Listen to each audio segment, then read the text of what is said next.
Welcome back, everyone. Time for another exciting chapter in the world of research methods. In this lecture, we're going to do the third part of measurement theory, and the focus for this particular lecture is on validity. In our previous measurement theory lectures, we had talked about the importance of trying to get an accurate indicator of some underlying abstract construct, right? That's how we go, that's operationalization, how we go from these abstract constructs to concrete measurable indicators called variables. In our last part two, we discussed the role of reliability, and reliability is all about consistency. In this lecture, we're going to go into validity. And as I mentioned previously, validity is much more about accuracy. Are we actually measuring the intended construct? So we're going to talk a little bit about how we estimate validity. Then we're going to go through the various approaches that are used in the research methods field to actually assess and measure validity. We'll then take a quick look at where you can find more information within your textbook. And then into the back end of this lecture, I've also incorporated a little bit of opportunity for you to practice and review and see what reliability and validity assessment look like in real life. The readings for this continue to be Chapter 5. And then also there's still 3 handouts that I think will help you, especially with that reliability and validity review. That's the Criminal Thinking Scales Survey, the Criminal Thinking Scales Scoring Instrument, as well as another document that I posted called the Example of Reliability and Measurement Construct Validity Assessment. I know it's a mouthful, but all 3 of these handouts can be found on Beachboard in the Content Handouts area. All right, so let's go ahead and get started. All right, so we've talked a little bit about validity in and of itself and the idea of it being sort of, like synonymous with accuracy. So remind yourself that whenever we think as researchers, when we want to measure things, we want to be valid. We want to actually measure what we want to measure. If I want to measure your level of empathy for other individuals, I want to make sure that whatever questions or things that I'm observing are accurate indicators of empathy. If I want to measure depression in somebody, I want to make sure that I'm actually measuring depression. And so validity in this sense is a very important component of research methods. And it's not the most exciting component of conducting research as far as estimating reliability and validity, but it's a necessary thing if we want to have good studies and good measurements. So throughout this course, the word validity in research methods is thrown out there quite a bit. Why? Because there's different types of validity. So when you hear the word validity, make sure you clarify, well, which type of validity are they referring to in this particular instance? Right now, this is the first form of validity that we have introduced. The technical term for this is called measurement construct validity. So, and it kind of makes sense because validity is all about accuracy, and then measurement construct. So are we accurate in measuring our construct? So that's where we get that term measurement construct validity. Throughout the rest of the course, you'll also start to hear things like internal validity, and that's the accuracy of knowing that A causes B. Statistical inference validity, that's the accuracy with which sample data can tell us something about the larger population. And external validity, which is the accuracy with which our study's results could apply to other places, times, or populations. So that's kind of the idea of we see that word validity thrown around a lot, but keep in mind right now we are focusing on the first one, measurement construct validity. All right, so for example, we ask the question with measurement construct validity, does our measure reflect the intended construct, or are we missing the target? Is it measuring something else, some other abstract concepts? So next week, we're going to be taking the midterm for this course. I don't know why I have midterms plural, because you only have one, but bear with me. So we're going to take the midterm for this course next week. Now, ideally, if I am trying to measure your level of knowledge in research methods to this point in the course, then the questions on that midterm should be valid indicators of your knowledge of this particular course. right? So the midterm for this course should measure your understanding and knowledge. And then that's kind of the idea. And so when think about this, even as you take the midterm next week, are the questions really a representative uh, picture of the overall topics and concepts that we've covered in the last few weeks?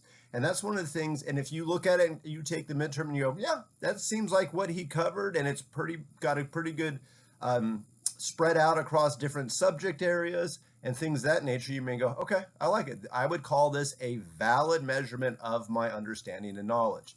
And that's kind of another idea of thinking about what validity is all about. All right, so when we go into measuring validity, there are three major approaches. There is first what we call criterion validity. Second, we have content validity. And third, we have construct. And I know we're dealing with measurement construct validity, so that construct gets a little bit redundant. But once again, bear with me. We'll try to sort it out. So when you think about sort of the tree of measurement construct validity, the first three branches to sort of branch away from it are you have to pick which one of these approaches am I going to use to measure my instrument or my survey, my questionnaire that I have designed for my particular study. Do I go with a criterion approach, or do I go down a second branch, a content approach, or do I go down a third branch, which is called the construct approach? And the reason why I think of them as sort of branches is as you will see in the next few slides, within each one of these, there are even more branches within them. They're like sub areas of criterion, sub areas of construct, etc. So I think it's a good way to sort of conceptualize it. So let's take a quick look at what each one of these are. So number one is criterion validity. What is a criterion? A criterion is something that we accept as the best indicator of that target concept or construct.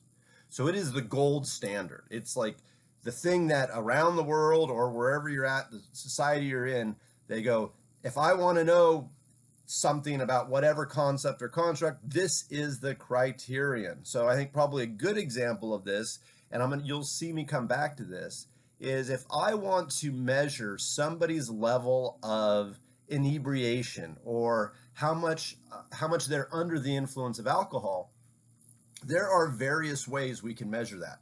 But probably arguably the criterion, and think to yourself, can I guess? What's the best way to know how much alcohol somebody has in their system? So when you think about that, you know, in the field of criminal justice, and we've taken classes about law, we know what law enforcement officers do if they're making a potential stop of a car and they need to assess, is this person under the influence of alcohol? How much alcohol do they have in their system? Well, probably the criterion is your BAC, right? Your blood alcohol content. But that's an invasive measurement that can't be done necessarily right on the spot. So we have other ways that we might measure your level of alcohol that's within your body at a particular point in time. But the criterion would be, in fact, that blood alcohol content. So that's the idea of a criterion. So within criterion validity, the way this works is we compare our measure to an existing criterion, and it's nice because it's statistical and we get what is known as a validity coefficient. And these operate very similar to what we saw with reliability coefficients in our last lecture, typically ranging from 0 to 1. Once you have assessed the criterion validity of your particular measurement, you get your number. The closer it is to 1, the more valid your particular measure is. So we'll talk in a few moments about how we might use criterions and criterion validity. A second way to measure the validity of any particular measurement approach is what is known as content validity. And content is probably the most subjective of the three measurement construct validity approaches. And with this one, with content validity, the idea is that we are inspecting the actual content of a measure. So what you will see when we get to it is we pretty much have experts, people who know a lot about whatever construct you're trying to measure. They'll look at your questions or your observational strategies and give you a thumbs up or a thumbs down and say, yeah, you seem to be hitting the nail on the head, or no, you're not shooting in the right direction. You're not looking for the right things. So content validity has some pretty good uses too. Finally, we have what is known as just simple construct validity.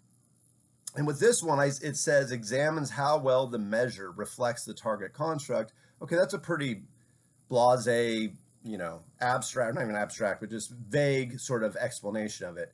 But as we'll see when we get there, construct validity still allows us to use some statistics so that we have an objective measurement of the amount of measurement construct validity that we're working with.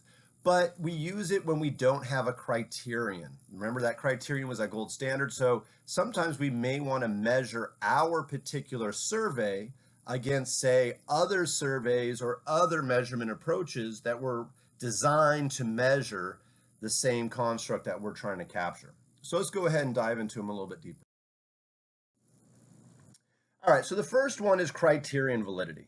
And with each one of these, the major validity assessment approaches that we're going to see here, we could spend a semester working on this. But we're going to kind of give you a brief overview just so you've got some working knowledge about it. So with criterion validity, now, as you'll see, it now has three branches of its own. It has predictive validity, concurrent validity, and postdictive validity. The good news is all of these are roughly the same idea. It's just about when the timing of data are collected. So predictive validity is probably the most commonly used one, especially in the field of criminal justice. So what does this mean? Well, predictive validity, what happens is our measure, so whatever survey or observational or whatever measurement approach we are using in our current study, it is collected first. And then in order to find out whether or not it was a valid assessment of whatever construct we're trying to measure, we compare the findings to the criterion, and the criterion occurs later. So two quick examples that you'll often see pop up, not just in criminal justice, but in research methods in general, are the SAT and then violence prediction instruments. So how does this work? So imagine that the SAT is quote unquote our measure. So most of you took, when you exited high school, you took the SAT test or the ACT or some sort of equivalent test, and those tests are designed to predict how well you're likely to do in college, right? You haven't gone to college yet, but you're supposed to take these tests, and ideally they're supposed to be indicators of what you're supposed to do or how well you're supposed to do in college. So think about the words I just said. The SAT is supposed to be an indicator, right? We're trying to operationalize your ability to perform in college, but you haven't gone to college yet. So you take the SAT, your junior, senior year, whatever it is in high school, you get a score. And in order to find out whether or not the SAT does have actual validity, you can imagine you could design a study where we measure the measurement construct validity using criterion validity and specifically using predictive validity of the SAT by then later, once you've gone to college. And the best way to know how well you do in college is to look at your GPA, right? Your grade point average. That is the criterion. So the GPA that you actually achieve in college is your criterion. So predictive validity would say, I can measure whether or not the SAT is a valid measure of college success by having a sample of individuals take the SAT, and then several years later, after they've gone through college, compare how well they did on the SAT with how well what their GPA was in college. If they match up, if we see a strong correlation or association between SAT scores and final college GPAs, we can go, good job, the SAT has good predictive validity. And hopefully that kind of makes sense. Another one, especially in the field of criminal justice, that is really big for us, is the use of violence prediction instruments. Oftentimes when different criminal justice agencies or state prisons need to make decisions about who to release and should, especially when there's overcrowding or other things, and they have to think about the need to release people potentially early from their sentence, one of the things they turn to are what are known as violence prediction instruments. And the name in and of itself, I think, kind of explains it, right? We're trying to predict your level of violence. Should we release you back into society? And obviously, in order to, protect the public, we want to make sure that if we're using these instruments as a gauge or an indicator of somebody's likelihood of committing future crime, we want them to be valid. We want them to be pretty accurate. So there are studies that are designed where you take a violence prediction instrument. It may be a survey. It may be a combination of sort of a clinical diagnosis by a trained psychologist or psychiatrist. It may be a combination of both. And for each person, they get a score. They're high on their likelihood of committing more violence. They're average, they're low, or somewhere in between there.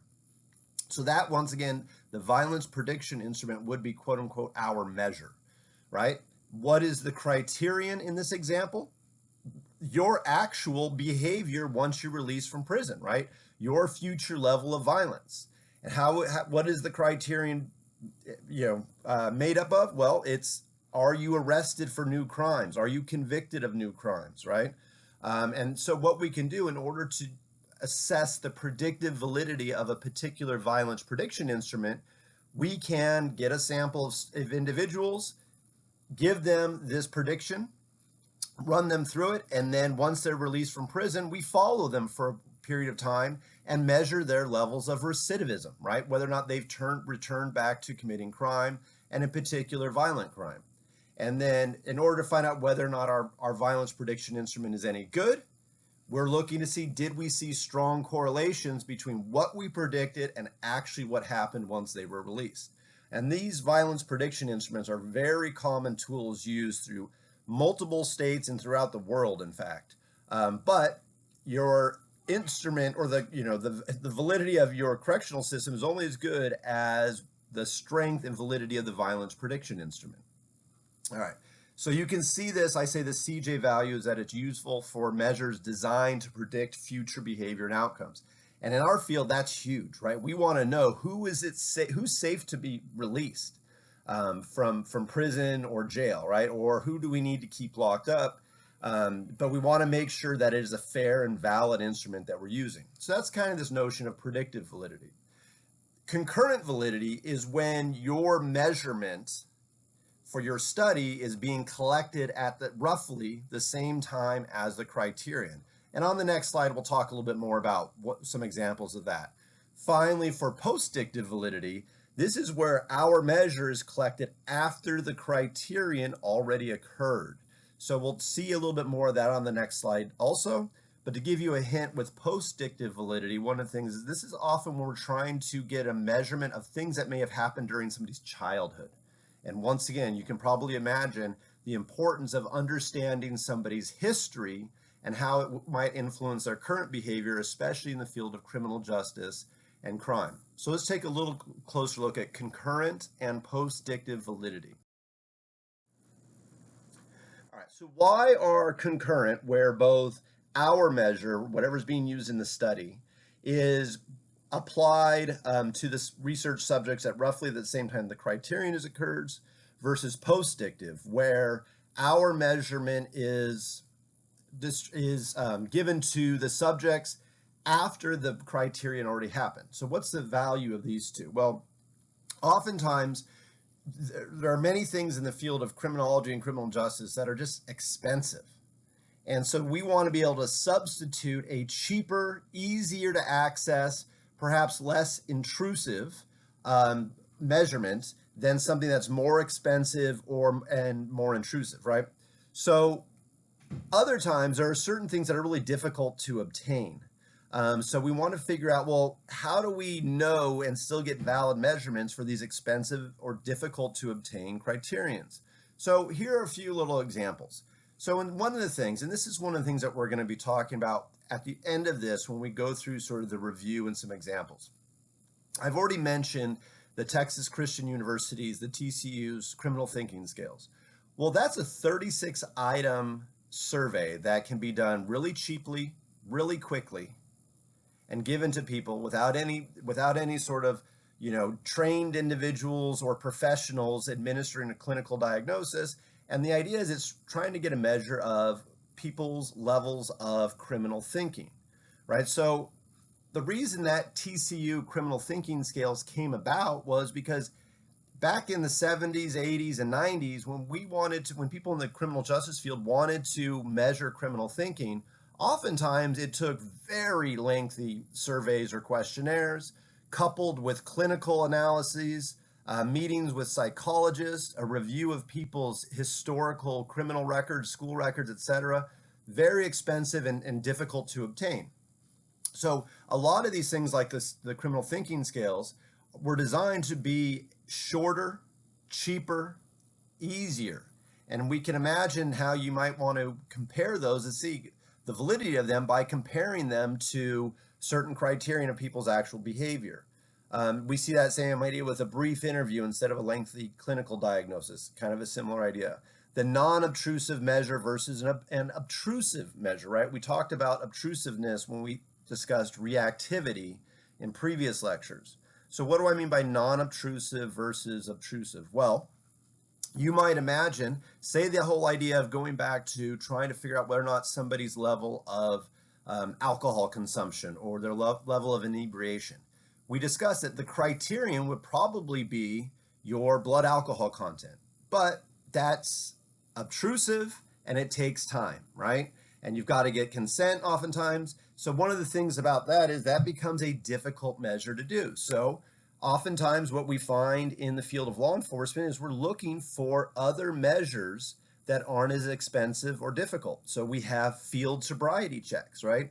You work or talk with people in law enforcement, they do the field sobriety test, your speech ability, your balance, the movement of your eyes to follow a pen. All these simple and inexpensive things are often found to be valid indicators of your level of inebriation, but they do have problems. Breathalyzer test, right? Another less expensive form and less intrusive form than that taking a blood sample in order to measure your alcohol content, but they all have various shortcomings to them. So you can imagine a study where we have a sample of individuals and maybe, assuming you had IRB approval, some of them are completely sober. Some of them have been given a couple ounces of alcohol. Other people have been given a little heavier amount of alcohol.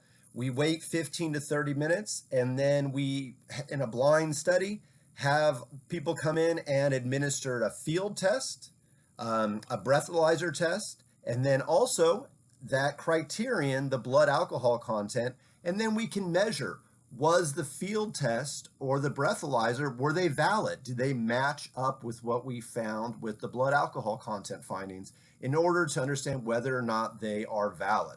So even for those of you who are interested in law, you can imagine how understanding the validity of any measurement approach and making sure that it's been checked and assessed could even be really important in a court of law, in a trial, right? There are stories of people who are, on the radios you hear about all the time, different attorneys arguing for ways to get out of if you were charged with a DUI. Now, I do not necessarily, or I definitely don't encourage driving under the influence, but also I don't know how much it makes me happy to have people trying to get people off when it's potentially a shady situation, but that's for another time. But within that, you can see the usefulness of looking for making sure that you have valid measures that were used. Even something as simple as a traffic ticket. People will go to court and question the validity of the radar gun or how the officer was able to assess how fast somebody was driving in a certain situation. So a lot of this isn't just in the peer-reviewed research. It happens in the real world, and it's kind of a cool thing if you're into that sort of stuff. All right, so the final one, talking about post-dictive, where we say interviews about prior childhood experiences, right? So one of the things we want to know is whether it's theoretical research or whether it's an assessment of a particular individual, what happened to you in your childhood will leave lasting impacts on you as you move into adulthood. So one of the things we want to do as researchers, if I'm working with a group of people who are in their 30s, I may need to know stuff about, well, what happened to you when you were 5, 6, 7, 10, something like that. Well, we would hope that our interviews would be valid. But you can imagine that memories change. Certain things come to light. Certain things are sort of pushed away. How do I know if simply conducting an interview, asking somebody about their childhood, that I'm getting valid, accurate information? Well, we could, depending upon the questions you choose to use in that interview, I might be able to conduct a study where I have a group of individuals go through an interview. That would be our measure. And then we go back and do detailed looks at, maybe it's medical records, maybe it's legal records, maybe it's school records from their childhood, to see with what they remember now as an adult matches up with what actually happened to them when they were younger. And then we can think about improving the validity of our interview techniques or questionnaires by making sure to ask questions in the right way, right? In order to get accurate and valid information about something that happened in the past.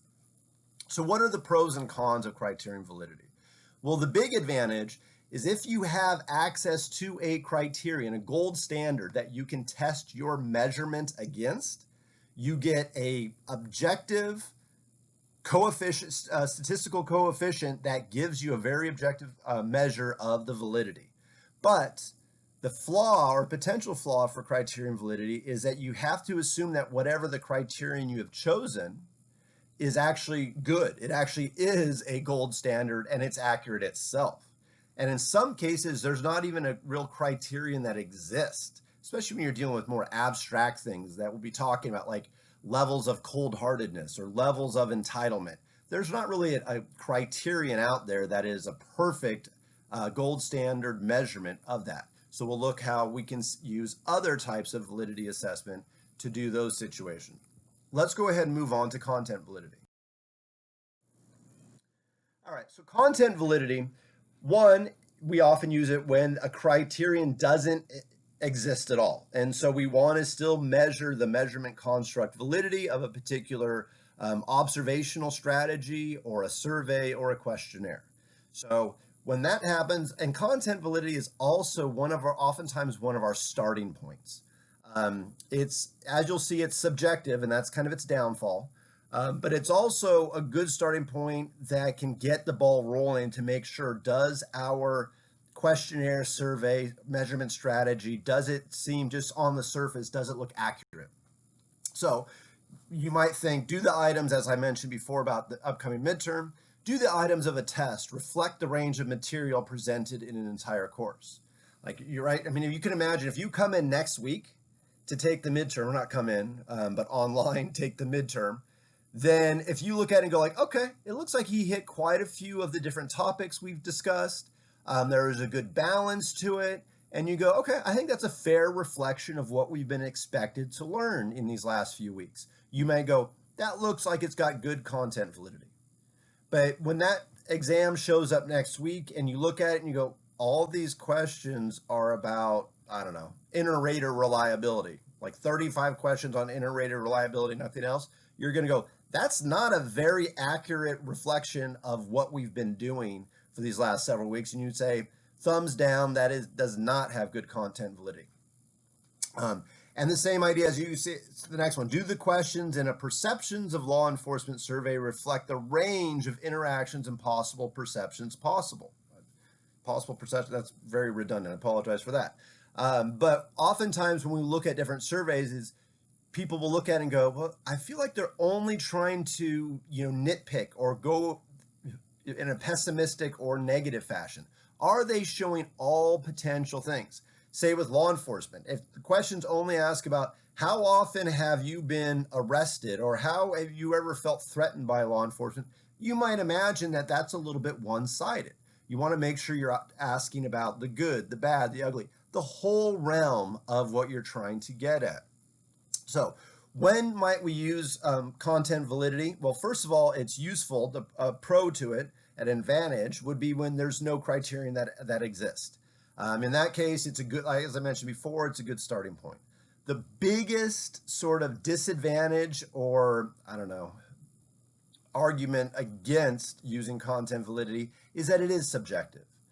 Usually, as you will see in our example at the end of this lecture, oftentimes what happens with content validity is you design a survey or you design some sort of measurement approach or strategy to measure your various constructs, and then you go to experts, right? Maybe they're experts who are doctors or professors or researchers who have been working in that particular field of study for a long time, and you have them review your survey and say, does this look like it's getting at the ideas and constructs that I want it to measure? And they give you feedback and you change it. Oftentimes with us, and I know I've had this in prior research that I've done with several of the colleagues, where we have designed surveys that were specifically for use with inmate populations or individuals who have been recently released from prison. One of the best expert populations for us to go to wasn't just a bunch of PhDs in criminology and criminal justice and psychology. No, we pilot tested a lot of our surveys with actual inmates or people who had been recently released from prison. And we asked them, what do you think of these questions? Are they clear? What do you think they're measuring? And then once they give us that feedback, we go, aha, okay, we need to tweak this question. We need to change that question, or this question looks perfect. And that's sort of the notion of content validity. Finally, we have what is known as construct validity. So this was the third of the three major branches of measurement construct validity.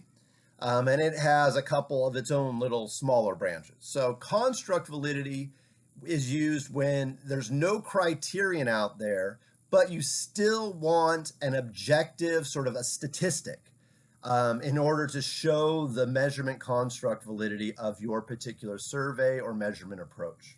Well, one of the go-to ones, especially for people who are into statistics, is known as factor analysis.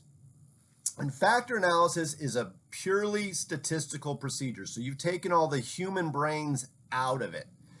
You're trusting a computer and a computer algorithm to tell you, are we hitting what we think we want to hit?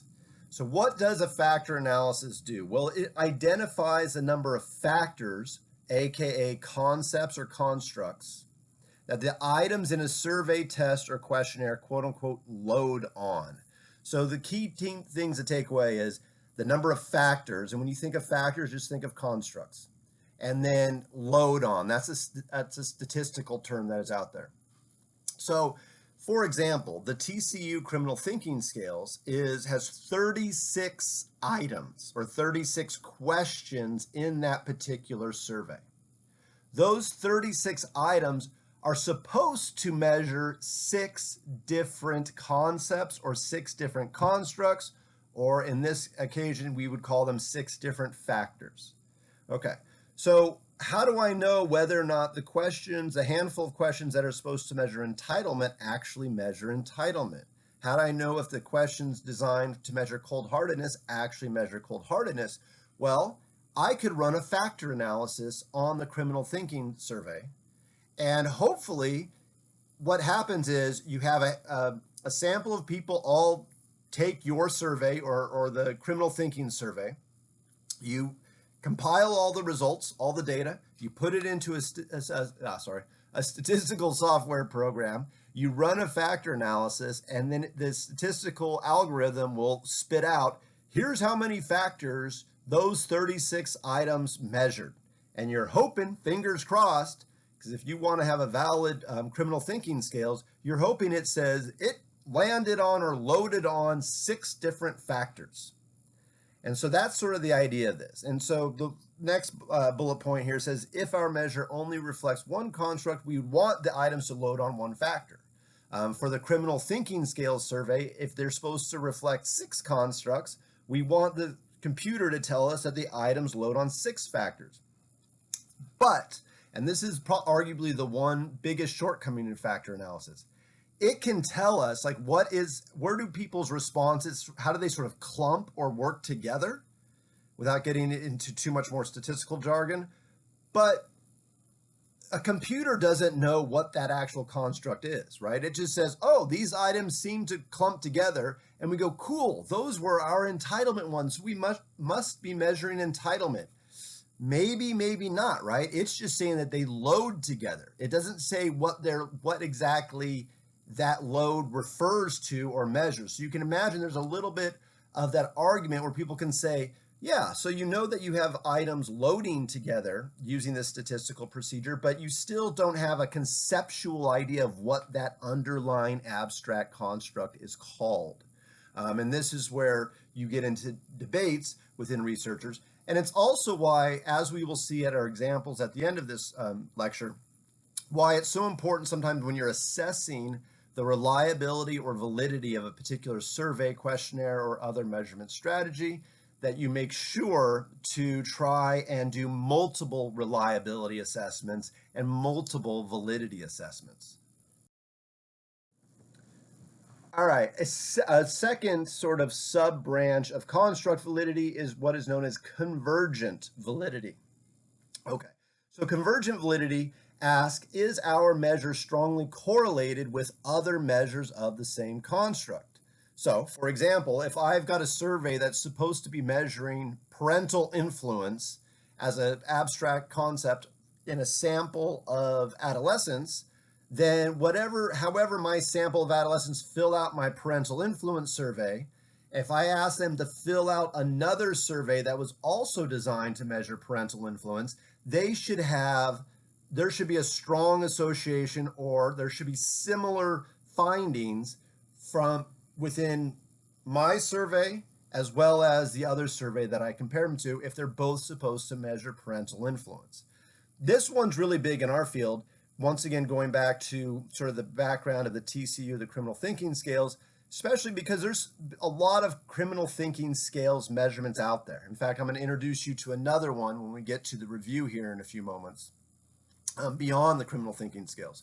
So, there's one person may say, here's how you measure criminal thinking. Somebody else comes along and says, no, no, no, no, here's how you measure it.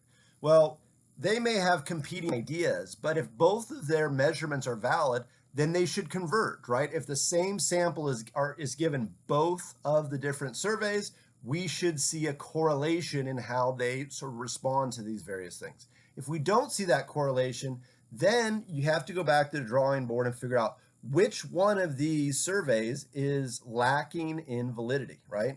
That's the key thing about convergent validity. You hope that when you come up with some new, fancy, shiny new survey or questionnaire, that it sort of holds up and you get similar findings from other sort of established questionnaires that are designed to measure that exact same construct.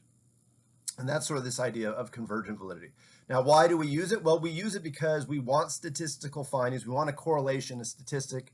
But if there's no criterion, we can't go out and find a criterion that doesn't exist. So especially when we have things like what we'll see with the criminal thinking, and that's why you'll be seeing two examples here once we get to the end of this lecture. When we think about criminal thinking, these are very abstract things. There's no criterion out there to measure power orientation or justification or entitlement. So in order to be able to proclaim that you have good, solid, accurate, valid research findings, you want to compare how well your survey stands up against other surveys that have been around a long time. And sometimes maybe you'll find holes in those established surveys, and that's how we kind of move forward. I mean, that's the nature of science, and hopefully you get that idea, right? But it's all about finding this replication. For example, one of the things I just read an article about today where they had done convergent validity between 3 different studies. I think one in China, one in New York, and one, I think in Italy or France, where they were looking at whether or not there was a connection between COVID-19 and the severity of it across different blood types. And one of the things that for the researchers, they found that in each one of these 3 studies, their findings converged. They found very similar types of results in how they measured blood type and then measured the COVID-19 severity within their actual samples.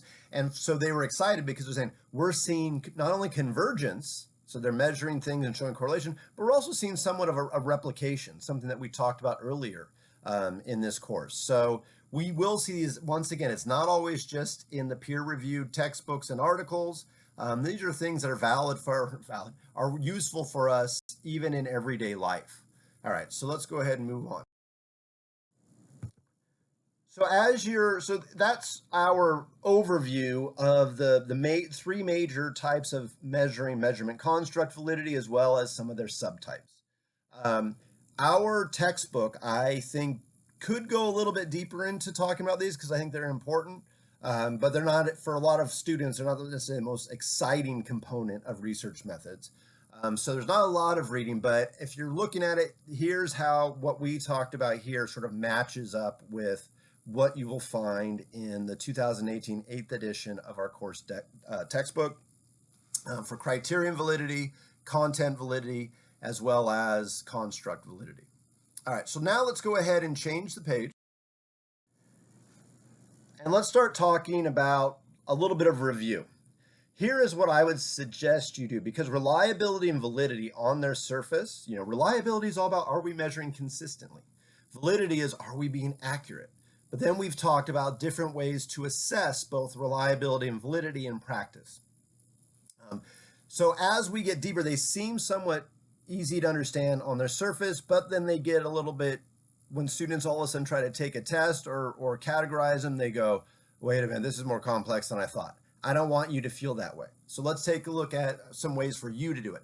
I would suggest this. First of all, take a look at the two handouts that I have for the TCU criminal thinking scales. One of them is the actual survey itself, and the second one is how they sort of categorize the different construct or the different items into the 6 constructs. And what I want you to do is sort of just do a very personal assessment of the reliability and validity of the criminal thinking scales. So the criminal thinking scales has 36 items, and they're all measured on what we refer to as a Likert type scale, where it's pretty much a level of agreement for these 36 short statements that you'll see within that survey. Those 36 items are designed to measure 6 constructs: entitlement, justification, power orientation, cold-heartedness, criminal rationalization, and personal irresponsibility. Now, some of them the questions are specifically focused on people who are incarcerated or under correctional control, but I still, maybe just hypothetically, I would encourage you to sit down, open up the actual survey, and answer it for yourself, okay? Then I'm going to ask you to go and compare how you did with the scoring instrument and see whether or not you agree with how the items are sort of categorized under the different constructs. So let's take a little closer look at those constructs real quick. So the 6 constructs that are supposed to be included in the TCU criminal thinking scales are entitlement, justification, power orientation, cold-heartedness, criminal rationalization, and personal irresponsibility. Entitlement means that is a feeling of privilege, right? And this is the way to sort of bring it down to earth is you have the right to do what you want because the world's all about you, right? And you can imagine there's a lot of criminological theory that says people engage in crime because they're sort of selfish. There's a sense of entitlement. Like, I want it, I'm going to take it. It's about me. Second construct that is argued to be associated with people's criminal behavior is justification. Justification, in its simplest sense, is the minimization of antisocial acts. You believe there is an adequate reason for committing the act that relieves you of liability.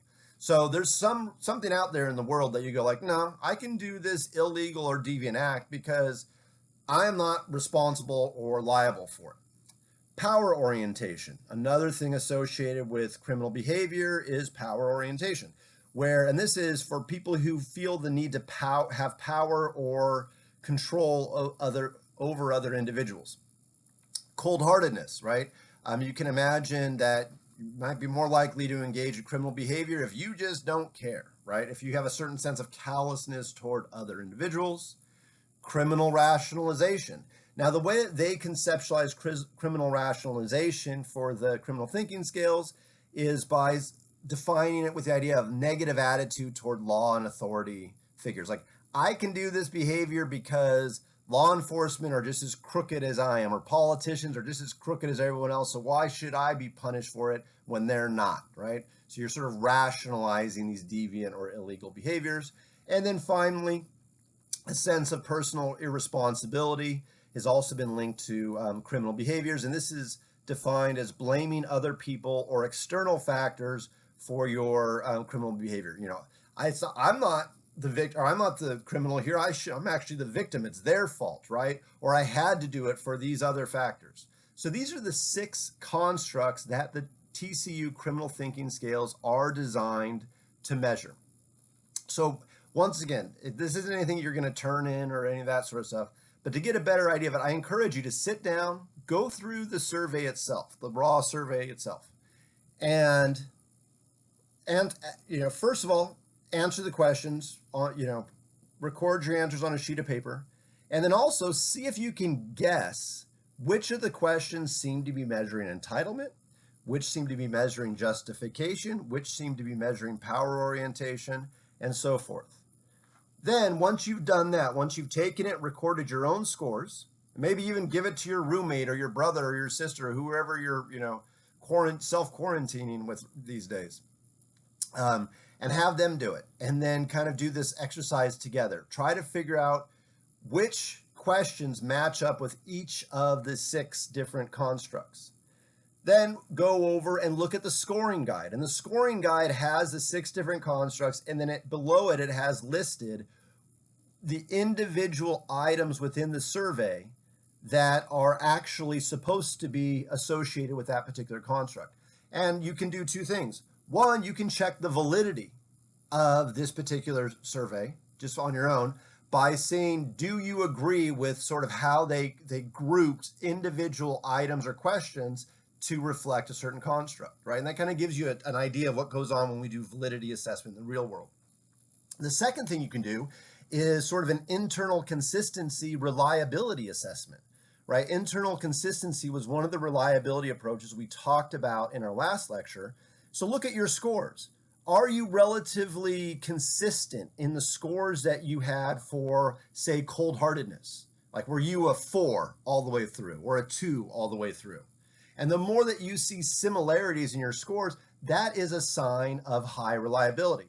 If, say, for the questions that are designed to measure cold-heartedness, if you're doing a 1 on one question, a 5 on another, a 4 on another, a 3 on another, all of a sudden you're going, wait a minute, that's not very consistent.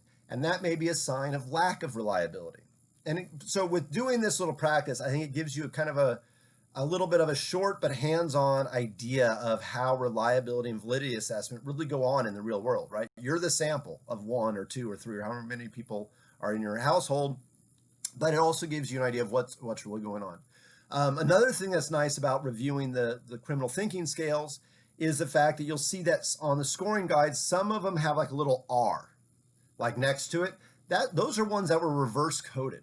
So you may recall that we talked about like response styles and response sets in our previous lecture. And one of the things that we have to consider is with people's response style, some people just tend to be like, I'm going to agree, I'm going to agree, I'm going to agree. Well, one of the ways that we can fight against that sort of error in measurement is by reverse wording certain items. And the criminal thinking scales gives you a couple of examples of how they do that.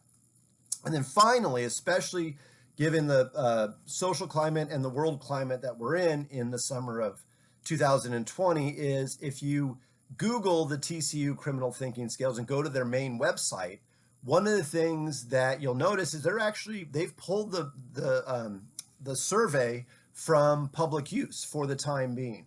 And the reason that they've put out there is because they're reviewing it. They're reviewing it for inherent inequality or racist statements. And so it shows you that they're making an effort with this particular survey to go back and even rethink things that they thought on their surface were just simple questions, right? And we talked about ethical research and how it's dynamic, it's constantly changing, and the importance of IRBs and institutional review boards. And so I think it's a positive thing that we see these the designers of this particular survey are reviewing it themselves because they've made it free to the world. It's used in a lot of studies. It's used in a lot of examples, like I use it in this class.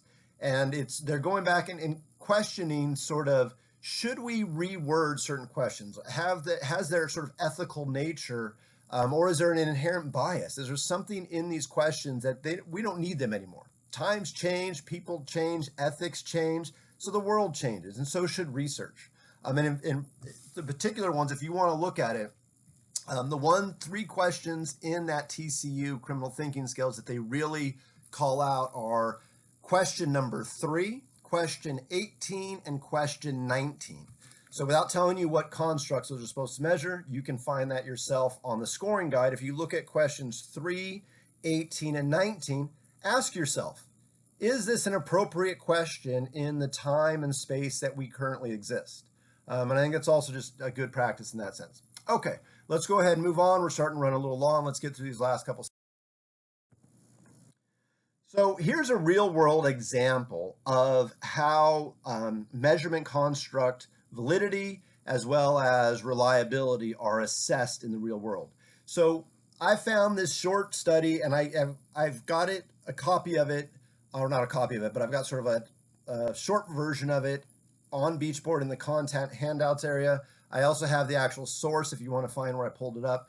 What this is a study that assesses the measurement construct validity and the reliability of another type of criminal thinking scales survey, right? So we talked earlier about the idea of convergent validity, right? And the TCU criminal thinking scales is the first survey to measure criminal thinking that we talked about.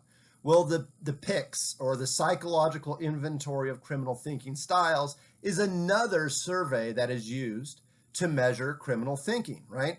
And some of the constructs are the same. Some of them, I think that the PICS has 8 different criminal thinking constructs, whereas the TCU criminal thinking scales has only 6 constructs. So they're not a perfect match, but you can imagine if you wanted to check the convergent validity, you could pick the various constructs that are the same on both of them and give them to 2 different samples and see, do we see convergence? Do we see a correlation? So that's why I picked this as another thing, just to say in that area of criminal thinking. So what I encourage you to do, and I'm going to go through these next few slides rather quickly, but you can always pause it or look at them for your own thing, just to see. I don't expect you to be an expert on this. Like I said, we could do an entire semester on reliability and validity assessment, but rather just to see how they use the terminology and some of the ideas, and they throw in reliability and validity coefficients that sort of correspond with this sort of overview that I want you to be comfortable with for this course. So let's take a look at. So the introduction, you can go ahead and read this on your own time. This gives you an idea of what the Psychological Inventory of Criminal Thinking Styles is all about. It's a little bit longer than the TCU criminal thinking scales. This one has 80 items as opposed to 36. This one measures 8 different constructs of criminal thinking as opposed to 6. So take a look at this, and then I'm going to move on to the next slide. So in their attempt to assess and measure the reliability, they use some of the things we've talked about, which is kind of cool. They measure the internal consistency, right? This is that within test consistency that we started with when we talked about reliability. And there it is. They report the Cronbach's alpha, the statistical coefficient that ranges from 0 to 1. As I mentioned before, the closer to 1, the better it is. They give you some of those scores to give you an idea of it. They also talk about another one of the reliability measurements we've used, and that is test-retest reliability. And you'll notice in this one, they use another statistical coefficient, which is Pearson's R, sort of the granddaddy of all correlation coefficients, to see whether or not there was a correlation between people from time 1 to time 2. And you'll notice after 2 weeks, they have pretty high numbers, closer to 1. And then when they do it again after 12 weeks, it's a little bit lower. And that would make sense, because you may recall one of the things about test-retest, whether good or bad sometimes, is that idea of sort of memory, right? So you have to say, like, if we see a drop-off, is that simply because people don't remember as much, or have they changed, or are these numbers high enough to say that we actually have a reliable measurement? For both of these, not to get too statistical geeky on you, but these numbers, the 0.7s, 0.8s, 0.9s, and higher and stuff like that, these are pretty good measures of reliability. I think I mentioned in our reliability one, when you start seeing 0.6s and higher, you start patting yourself on the back, clapping hands, or I guess we don't clap hands or shake hands anymore. I don't know, elbow bumping somebody. And then you're looking, you're like, we've got something good. So this PICS looks like a pretty good survey. Let's go over to the, okay, a lot more here to read. Like I said, you can pause it, read it on your own.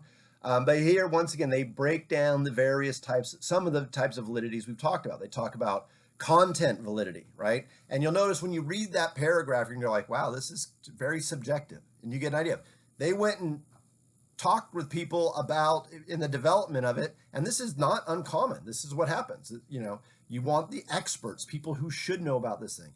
Then they go into one of the criterion validities, which was predictive validity, and you can see their discussion of that. They do that blind statistical analysis of validity, which is factor analysis. And they talk a little bit about that. And then finally, they also show that it has convergent. You'll see when you get to this final paragraph, they say, furthermore, the pattern of convergent and discriminant. And for the sake of brevity in this class, I didn't go into discriminant validity, but discriminant validity is another assessment approach for construct validity, where if you want to see your survey and the constructs it measure should not be highly correlated with measures of other constructs. And so it's kind of nice to see that they use that too. But the big one for us is that idea of convergent. Does it show convergence with other surveys designed to measure the same thing? So take your time, read through these. Nothing to do with them other than just sort of give it an example and a little bit of an illustration of reliability and validity assessment in practice. And with that, I will say goodbye to and close the book on reliability and validity, at least for now. Take care.